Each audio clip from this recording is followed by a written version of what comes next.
साथियों, आज हम वाल्मीकि रामायण के बालकांड के 66वें सर्ग की कथा सुनेंगे। इस सर्ग में राजा जनक जी से विश्वामित्र जी ने राम और लक्ष्मण को शिवजी का धनुष दिखाने के लिए कहा और जनक जी ने सहर्ष स्वीकार कर लिया। साथ ही उन्होंने अपने इस निश्चय का भी वर्णन किया कि जो भी ये धनुष पर प्रत्यंचा चढ़ा देगा उसी के साथ वे सीता का विवाह करेंगे। और इसमें सीता जी के जन्म का भी वर्णन है। तो चलिए अब 66वें सर्ग की कथा शुरू करते हैं।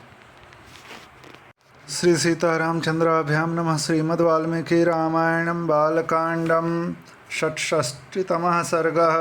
राजा जनक का विश्वामित्र और राम लक्ष्मण का सत्कार करके उन्हें अपने यहाँ रखे हुए धनुष का परिचय देना और धनुष चढ़ा देने पर श्री राम के साथ उनके विवाह का निश्चय प्रकट करना। तदनंतर दूसरे दिन निर्मल प्रभात काल आने पर धर्मात्मा राजा जनक ने अपने नित्य नियम पूरा करके श्री राम और लक्ष्मण सहित महात्मा विश्वामित्र जी को बुलाया और शास्त्रीय विधि के अनुसार मुनि तथा उन दोनों महामनस्वी राजकुमारों का पूजन करके इस प्रकार कहा। भगवान, आपका स्वागत है। निष्पाप महर्षि, आप मुझे आज्ञा दीजिए, मैं आपकी क्या सेवा करूं, क्योंकि मैं आपका आज्ञा पालक हूं। महात्मा जनक के ऐसा कहने पर बोलने में कुशल धर्मात्मा मुनिश्रेष्ठ विश्वामित्र ने उनसे यह बात कही। महाराज, राजा दशरथ के ये दोनों पुत्र विश्वविख्यात क्षत्रिय वीर हैं और आपके यहाँ जो यह श्रेष्ठ धनुष रखा हुआ है उसे देखने की इच्छा रखते हैं। आपका कल्याण हो, वह धनुष इन्हें दिखा दीजिए, इससे इनकी इच्छा पूरी हो जाएगी। फिर ये दोनों राजकुमार उस धनुष के दर्शन मात्र से संतुष्ट हो इच्छानुसार अपनी राजधानी को लौट जाएंगे।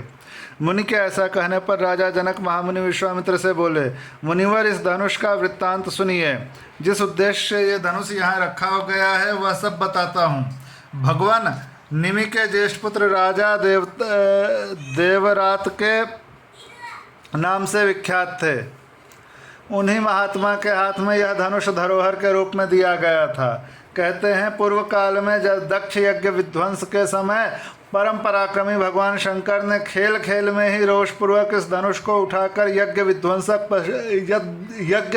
के पश्चात देवताओं से कहा, देवगण में यज्ञ में भाग प्राप्त करना चाहता था, किंतु तुम लोगों ने नहीं दिया। इसलिए इस धनुष से मैं तुम सब लोगों के परम पूजनीय श्रेष्ठ अंग मस्तक काट डालूंगा।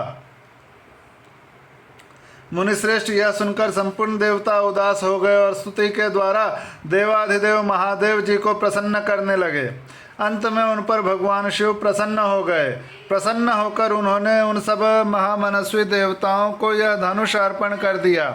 वही यह देवाधिदेव महात्मा भगवान शंकर का धनुष रत्न है, जो मेरे पूर्वज महाराज देवराज के पास धरोहर के रूप में रखा गया था।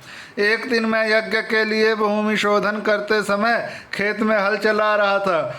उसी समय हल के अग्रभाग से जोती गई भूमि हराई या सीता से एक कन्या प्रकट हुई। सीता से उत्पन्न होने के कारण उसका नाम सीता रखा गया। हल द्वारा खींची गई रेखा को सीता कहते हैं। पृथ्वी से प्रकट हुई वह मेरी कन्या क्रमशः बढ़कर सयानी हुई। अपनी इस अयोनिजा कन्या के विषय में मैंने यह निश्चय किया कि जो अपने पराक्रम से इस धनुष को चढ़ा देगा उसके साथ मैं इसका विवाह करूंगा। इस तरह इसे वीर्य शुल्का, पराक्रम रूप शुल्क वाली बनाकर अपने घर में रख छोड़ा है।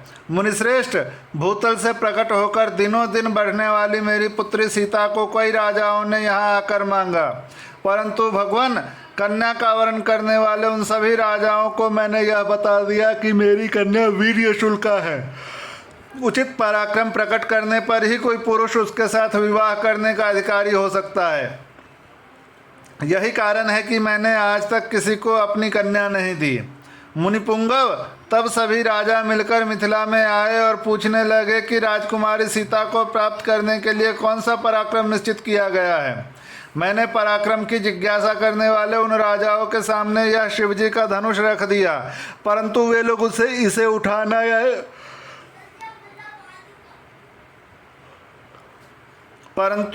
इसे उठाने या हिलाने में भी समर्थ न हो सके। महामुने, उन पराक्रमी नरेशों की शक्ति बहुत थोड़ी जानकर मैंने उन्हें कन्या देने से इनकार कर दिया। तपोधन, इसके बाद जो घटना घटी उसे भी आप सुन लीजिए।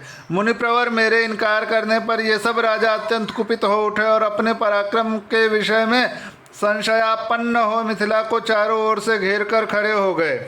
मेरे द्वारा अपना तिरस्कार हुआ मानकर उन श्रेष्ठ नरेशों ने अपने अत्यंत रुष्ट हो मिथिलापुरी को सब ओर से पीड़ा देना प्रारंभ कर दिया। मुनिश्रेष्ठ, पूरे 1 वर्ष तक वे घेरा डाले रहे। इस बीच में युद्ध के सारे साधन क्षीण हो गए। इससे मुझे बड़ा दुख हुआ। तब मैंने तपस्या के द्वारा समस्त देवताओं को प्रसन्न करने की चेष्टा की। देवता बहुत प्रसन्न हुए और उन्होंने मुझे चतुरंगिनी सेना प्रदान की। फिर तो हमारे सैनिकों की मार खाकर वे सभी पापाचारी राजा जो बलहीन थे अथवा जिनके बलवान होने में संदेह था, मंत्रियों सहित भागकर विभिन्न दिशाओं में चले गए। मुनिश्रेष्ठ, यही वह परम प्रकाशमान धनुष है। उत्तम व्रत का पालन करने वाले महर्षि, मैं उसे श्री राम और लक्ष्मण को भी दिखाऊंगा। मुने, यदि श्री राम इस धनुष को की प्रत्यंचा चढ़ा दें तो मैं अपनी अयोनिजा कन्या सीता को इन दशरथ कुमार के हाथ में दे दूं। इस प्रकार श्री वाल्मीकि निर्मित आर्ष रामायण आदि काव्य के बालकांड में 66वां सर्ग पूरा हुआ।